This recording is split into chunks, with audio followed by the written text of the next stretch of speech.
And now, it's time for another Dice Tower review with Tom Vasel. Hey everybody, I'm Tom Vasel, and today we're taking a look at a game called Décorum. Now, what this game is it's a game of passive-aggressive cohabitation. And so what it is essentially is it's a cooperative game for 2 to 4 players in which players are living in the same house, but you want it decorated a specific way. And your things will probably clash, except they don't. So the house needs to fit a puzzle. And each player has specific things, and you have to figure out a way to complete what you want and what I want, but without a lot of communication, as is the case with many relationships. Here's how it plays. I'm going to talk about the rules for 2 players here. So there are a bunch of scenarios for each of the different sets. So you have a bunch of scenarios for 2 players, and you have a bunch of scenarios for 4 players. The 2-player scenarios are going to, at least at the beginning, are going to give you 3 cards that you get here.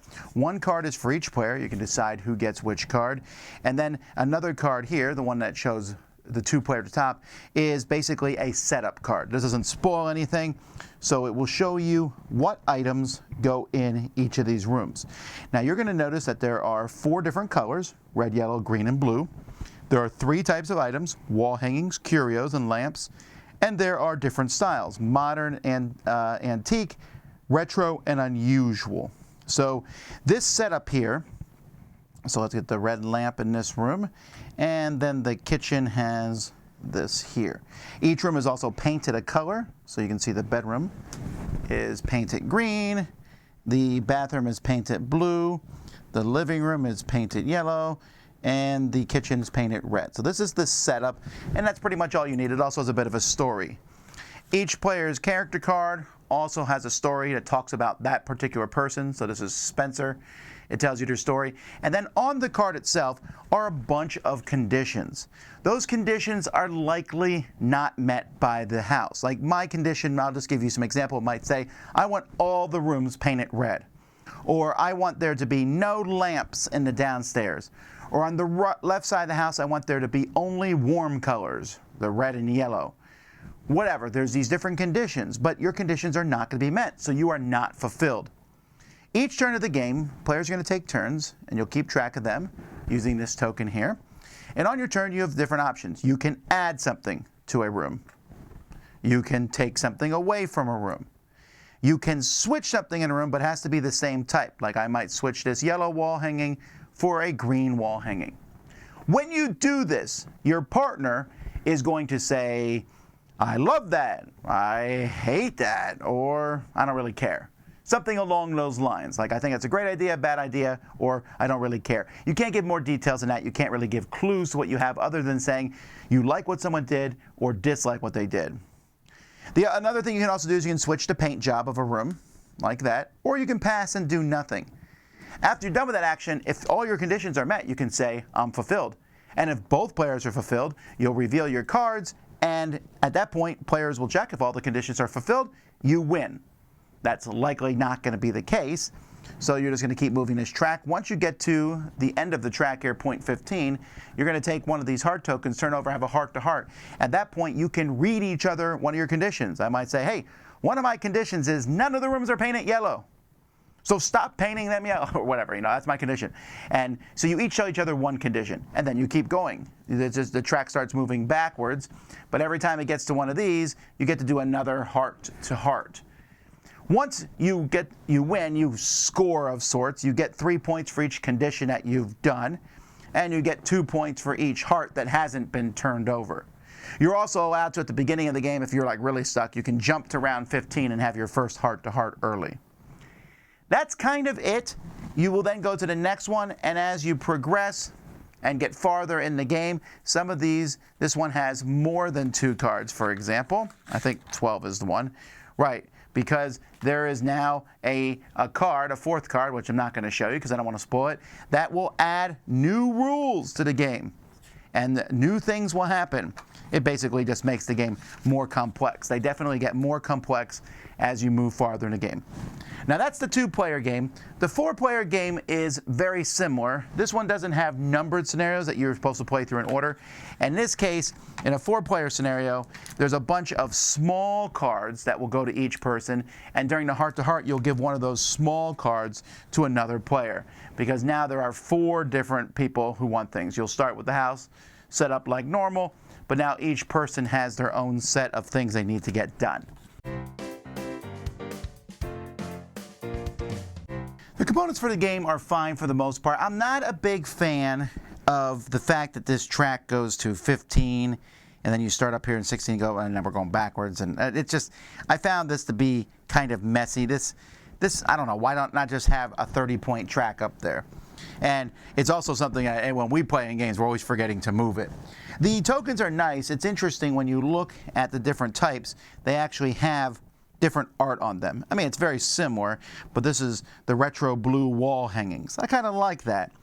The shapes are fairly distinct, although I found sometimes people get confused between the lamp and the curios. I don't know why, but I can see how that, especially, I mean, the lamps are lamps, but sometimes if you quick glance at something, you might be like, oh yeah, that's a lamp, and it's not.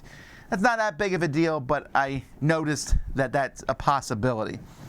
The cards work well. I like the different colors, the stories on them. That's kind of funny. And then the other components work pretty well. The game comes with some dividers that you can put in the box to keep track of the different cases that you've done and things like that. But yeah, it works well. It is a game that has a finite number of missions, but there's a lot of missions, and some of them are going to take you a while to play through.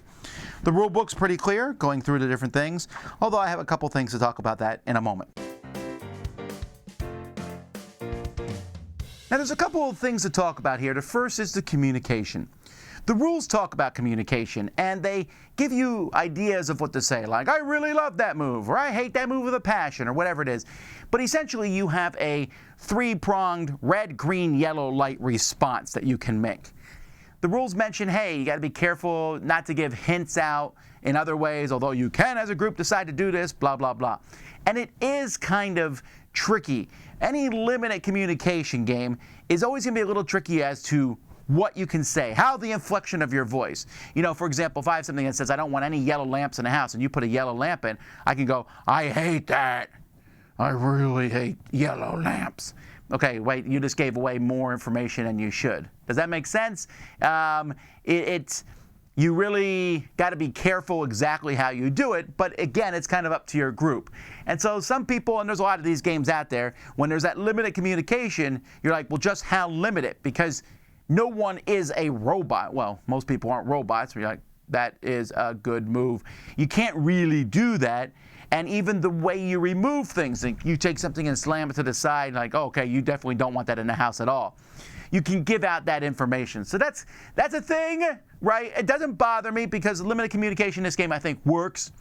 But be warned, and I've met people who are not completely happy with the fact that the rules are slightly hazy on what exactly can be communicated or not.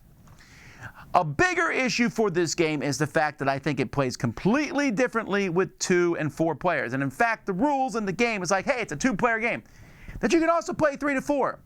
Well, you can actually see on our channel, we played a 4-player game of this, and it's just wildly chaotic.